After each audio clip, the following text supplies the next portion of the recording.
juara berapa tadi? Juara 1 kan? Alhamdulillah juara 1. Oh iya. Ya, terima kasih. Keren sekali sih. Di Bandung dengan kayak gini di Jawa nggak ada. Cuma ya saya juga baru pertama kali kesini. Pengen sih luar biasa, indah sekali. Main ke Pulau Samosir dengan pemandangan yang sangat istimewa. Nggak bakal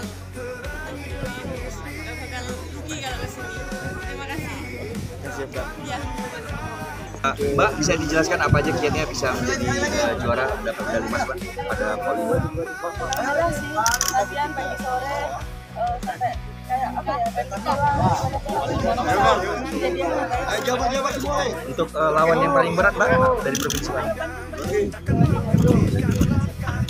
Bagaimana perasaan? Biasa kan main di pantai nih, Mbak. Ini sekali ini di danau nih. Seperti apa perasaannya, Mbak?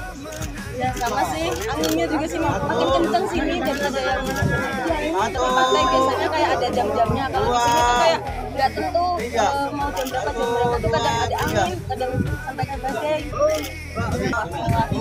Bagus, sejuk. Kalau di Jawa Tengah kan cenderung kayak panas ya, kalau di sini kayak sejuk, enak. Baru pertama kali kesini jadi kayak enak.